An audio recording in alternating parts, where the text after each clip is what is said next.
leaking of chemicals into the environment and the release of toxic gases through tyre stockpile fires. Michelin are working on a new concept tyre with a new way of looking at tyres in general. This is the Michelin 3D printed airless tyre, made from biodegradable materials.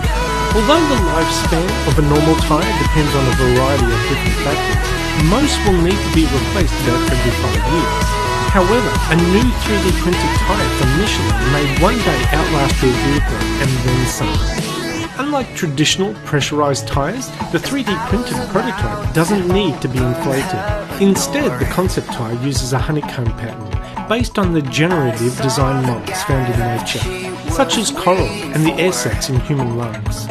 The design diminishes the risk of a blowout or flats due to punctures. The tyre looks like nothing you've ever seen before. The lattice design pattern has a very organic feel. They have a hard centre with softer outer edges and a replaceable outer layer. While traditional rubber tyres gradually lose their